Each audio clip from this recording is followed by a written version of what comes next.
Hello readers, welcome back to నా చేతి రాతలు. మాంగళ్యం 67వ భాగం. వారం రోజుల తర్వాత చేతిలో దండలు, ఫ్లవర్ బొకేస్ పట్టుకుని ఆఫీస్ ఎంట్రన్స్ దగ్గర ఎదురుచూస్తున్నారు యాదగిరి, ఆ కంపెనీలోని మిగతా పార్ట్నర్స్, షేర్ హోల్డర్స్. వాళ్ళందరూ ఆనందంగా, అభిమానంతో వేచి చూస్తుంటే కోపం, అసహనం, అవమాన భారంతో మొఖాలు వేలాడేసుకుని తప్పక నిలబడ్డారు అరుణ్, మాధవరావు, శ్రావణి. అవసరం లేకపోయినా కావాలని వాళ్ళ ముగ్గురి మెడలు వంచి యాదగిరి చేయించిన వెల్కమ్ బ్యాక్ ఏర్పాట్లు అవన్నీ. కాసేపటికి ఒక కొత్త కారు వచ్చి ఆగింది వాళ్ళ ముందు. ఫుల్ సూట్లో దర్పంగా కారు దిగాడు అభినవ్. అతని బలవంతం మీద కూడా వచ్చిన తన భార్యామణికి చెయ్యందించి ముందుకి నడిచాడు. అభి, తేజుని అలా చూడగానే మాధవరావు, శ్రావణి ముఖాలు మాడిపోయాయి. వాళ్ళని చూసి ఒక కార్నర్ స్మైల్ విసిరాడు అభి. ఆ నవ్వుకే వాళ్ళ ముఖాలు నల్లటి బొగ్గుల్లా మారాయి. మాధవరావు పరిస్థితి అయితే మరీ ఘోరంగా ఉంది. అభి కొత్త కంపెనీలో పార్ట్నర్షిప్ తీసుకోవాలని అభి ఖచ్చితంగా తగ్గి ఒప్పుకుంటాడని అనుకున్నాడు.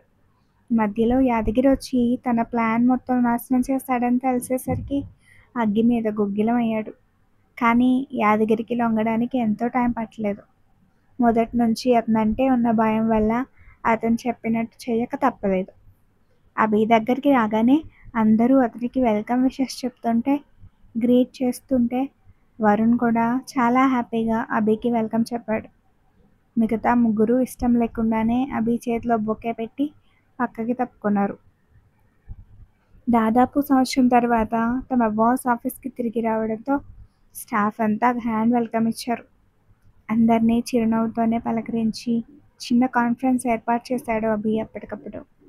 స్టాఫ్ అందరికీ గ్రీట్ చేసి ఒక 5 minutes టీం వర్క్ గురించి మోటివేషనల్ స్పీచ్ ఇచ్చాడు.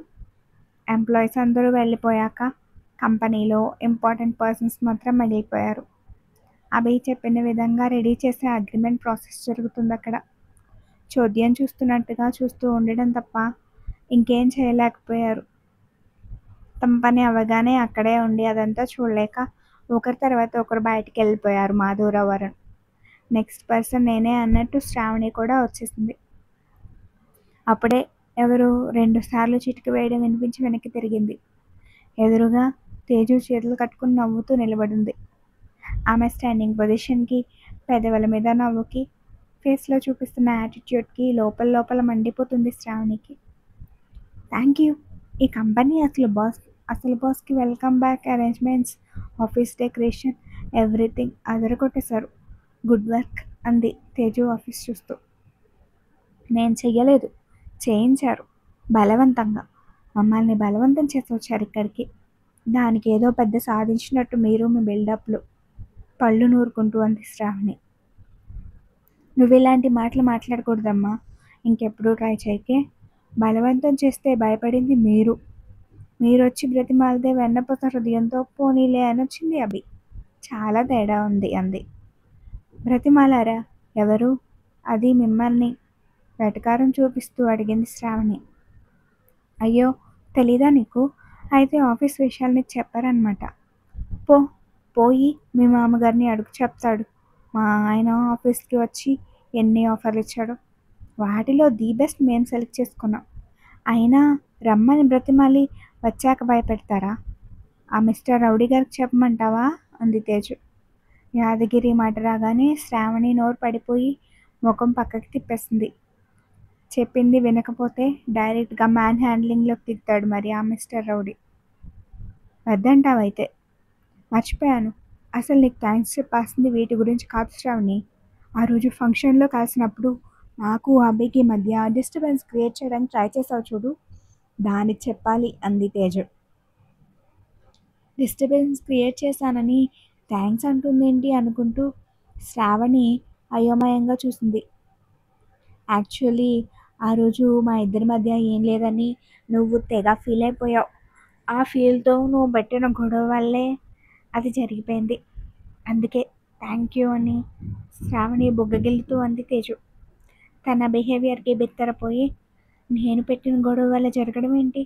అసలు ఏం జరిగింది అని తనలో తనే క్వశ్చన్ వేసుకుని ఏం లేదని ఏం జరిగింది అని అనుమానంగా అడిగింది శ్రావణి. అరే, ఇంత డైరెక్ట్గా అడిగితే ఏం చెప్తాను చెప్పు. నీకు నాకు మధ్య పర్సనల్స్ మాట్లాడుకునేది చనువు లేదు కదా. కానీ దానికి నువ్వు కూడా ఒక కారణం కాబట్టి చెప్పాలనిపించింది అంది సిగ్గుపడుతూ. ఆ రోజు తను కూడా అదే డైలాగ్ కొట్టింది. మీ ఇద్దరి మధ్య ఏం లేదని చెప్పడానికి నా దగ్గర నీకంత చనువు లేదు కదా, అభినే చెప్పాడని తేజుతో అనడం గుర్తొచ్చింది శ్రావణికి. అంటే వీళ్ళిద్దరూ నో, పైగా నేను పెట్టిన గొడవ వలన అనుకుంటూ నమ్మలేనట్టుగా వేరే కోపంతో చూసింది. ఏంటి, నమ్మట్లేదా? నిజం శ్రావణి, నేను నీకు ఎప్పుడన్నా అబద్ధం చెప్పానా? నిజమే కదా చెప్తాను. అయినా నా పిచ్చి కానీ నువ్వు నిజాలు మాట్లాడే రకం అయితే కాస్తో కూస్తో తెలుస్తుంది నేను చెప్పేది నిజమా కాదా అని. నువ్వు ఆ టైప్ కాదు కదా, మరి నిన్నెలా నమ్మించేది? అఫ్కోర్స్ నిన్ను నమ్మించాల్సిన అవసరం లేదనుకో, కానీ నువ్వు చేసిన హెల్ప్ ఎంత పెద్దదో నీకు తెలియాలి కదా. అందుకే. ఎలా అని కాసేపు ఆలోచించి, "ఆ, మా ఆయన ఉన్నాడే, ఊరికే ఫోటోలు తీస్తూ ఉంటాడు, అవి ఇప్పుడు యూజ్ అయ్యాయంటూ తన ఫోన్ తీసి చూపించింది. తేజు వెనక నుంచి హత్తుకున్నది, బుగ్గ మీద ఇష్టంగా ముద్దు పెట్టింది, వద్దన్న భోజనం తినిపిస్తున్నది చూపించి, ఇంకా చాలే, దిష్టి తగులుతుంది, అదన్నమాట మ్యాటర్. నీ కడుపులో మంటలేమైనా రగుతున్నాయా? సౌండ్ బాక్స్ క్లోజ్ అయిపోయింది అంది తేజు. తన వల్ల వాళ్ళిద్దరూ దగ్గరయ్యారనే నిజం అస్సలు భరించలేనిదిగా ఉంది శ్రావణికి. సౌండ్ లేదనేసరికి ఇంకా కాలింది. ఏదో మాయ చేసి నీ వైపు లాక్కునుంటావు. నీవెంత, కొన్ని నెలలు, మరి నేను 4 ఏళ్ళు. అంత తేలిగ్గా మర్చిపోతాడా? చూస్తా. అభి నీ కాపలా కాచుకోవడానికి రోజూ ఆఫీస్కి రావాలేమో నువ్వు. నాకంత శ్రమ పెట్టాడులే మా ఆయన. అభి గురించి నీకు కూడా బాగా తెలుసు శ్రావణి. మా ఇద్దరికి పెళ్ళయ్యాక కేవలం నిన్ను ఇష్టపడుతున్నాడన్న కారణంతో రోజంతా ఇంట్లోనే ఉన్న నన్ను ఆమడ దూరం పెట్టేవాడు. నాతో మాట్లాడడం కూడా నచ్చేది కాదు. రైట్? తనకిష్టం లేకపోతే ఎలా బిహేవ్ చేస్తాడో నీకు బాగా తెలుసు. మరిప్పుడు నువ్వు తనని కాదు ప్రేమించినట్టు నటించి మోసం చేసి వేరే ఎవరితోనో తిరిగి మళ్ళీ ఆయన తమ్ముడిని పెళ్లి చేసుకుని ఆస్తి కొట్టేసి, ఓహ్, ఇన్ని చేశాను నిన్ను తన దరిదాపుల్లోకి రానిస్తాడా అసలు? సమాధానం నీకు తెలుసుగా. నాకెందుకులే నోట్సోష అంటూ ఫోన్ చూసుకుని, సర్లే, నేను 10 నిమిషాలుగా కనపడట్లేదని ఫోన్ చేస్తున్నాడు మా ఆయన, వెళ్ళాలి బాయ్ అని అభి దగ్గరికి వెళ్ళిపోయింది తేజు. విసివిసలాడుతూ ఇంట్లోకి వచ్చింది శ్రావణి. అమ్మాయి శ్రావణి, వచ్చాడా అభి ఆఫీస్కి అని అడిగారు సుమతి గారు. అతను మన ఆస్తిని లాగేసుకుని ప్లాన్లో ఉన్నాడు. మీ కొడుకుల్ని మీ ఆయన్ని ఆఫీస్లో తక్కువ చేసి కంపెనీని తన చేతిలోకి తీసుకున్నాడు. ఎలా సంతోషంగా ఉంటున్నారు మీరు అంది కోపంగా. ఇది మరీ బాగుంది. ఆస్తి కొట్టేసింది లాక్కుంటేనే మీకింత నొప్పిగా ఉంటే సొంతమైంది లాక్కుంటే వాళ్ళకెంత ఉండాలి? మంచి చెడు అని 2 ఉంటాయమ్మా, వాటిని దృష్టిలో పెట్టుకుంటే. అవును, నా కంపెనీ అభి చేతుల్లోకి వెళ్ళడమే సంతోషం అన్నారు. అందరూ దెప్పిపొడిచేవాళ్లే, ఆఖరికి ఇంట్లో కూడా, విసుగ్గా అంది శ్రావణి. సుమతి అదేం పట్టించుకోకుండా అభి వచ్చాడా రాలేదా అని అడిగారు. వచ్చాడు, పెళ్ళాంతో సహా. అయితే ఏంటిప్పుడు అంది కోపంగా. తేజును కూడా తీసుకొచ్చాడా? చాలా సంతోషం, చాలా మారిపోయాడు వాడు అన్నారు సంతోషంగా. అంత లేదు అత్తగారు, మేమేదో వాళ్ళని చూసి కుళ్ళుకోవాలని కావాలని బాగున్నట్టు యాక్ట్ చేస్తున్నారు ఇద్దరు అంది నిజాన్ని ఒప్పుకోలేక.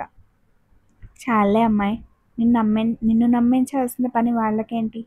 నాకు స్వయంగా మాలిని అక్కే చెప్పింది వాళ్ళిద్దరూ కలిసిపోయారు, సంతోషంగా ఉంటున్నారని.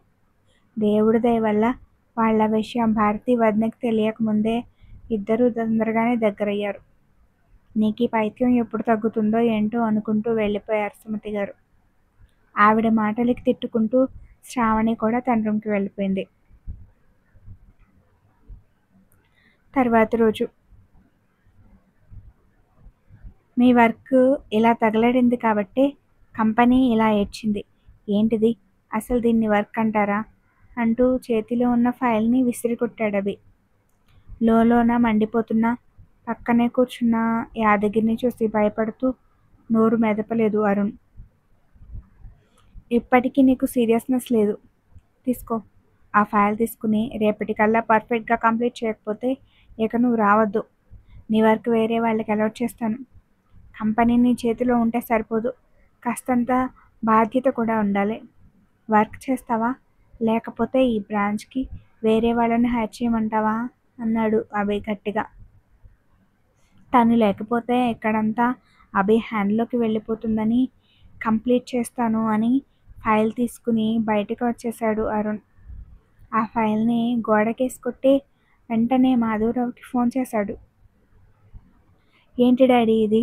మన కంపెనీలో వాడి పెత్తనం ఏంటి? నాకు చివర్లు పెడుతున్నాడు. మళ్ళీ వాడికి ఆ రౌడీగాడి సపోర్ట్. నా వల్ల కాదు అని అరిచాడు గట్టిగా. ఆ రౌడీగాడిని తీసుకొచ్చి పెట్టింది ఎవర్రా? నా మీద అరుస్తున్నావు? కాస్త బాధ్యత తెలుసుకోరా, వర్క్ చూసుకోరా అని మొదటి నుంచి బ్రతిమాలుతుంటే విన్నావా? వర్క్ విషయంలో మొత్తం అభి హ్యాండ్ ఓవర్లోనే ఉంటుందని అగ్రిమెంట్లో రాసుకున్నాం. ఇక చేసేదేం లేదు, భరించడమే. ఇప్పుడు నువ్వు ఆఫీస్కి రావడం మానేస్తావా ఏంటి అని అడిగాడు మాధవరావు. ఏ, నేను మానేస్తే వర్క్తో పాటు కంపెనీని కూడా వాడి చేతిలో పెట్టడానికా? వెటకారంగా అన్నాడు అరుణ్. కదా, ఇక నుంచైనా తొందరపాటు నిర్ణయాలు తీసుకోకు. నా మాట విని అభి దగ్గర బుద్ధిగా వర్క్ నేర్చుకో, మనకే పనికొస్తుంది. ఆవేశపడకు అని క్లాస్ చెప్పాడు మాధవరావు. అరుణ్ విసుగ్గా ఫోన్ పెట్టేసి కింద పడేసిన ఫైల్, పేపర్స్ ఏరుకుని తన క్యాబిన్ వైపు నడిచాడు. అదండి మాంగళ్యం 67వ భాగం. Thank you for watching.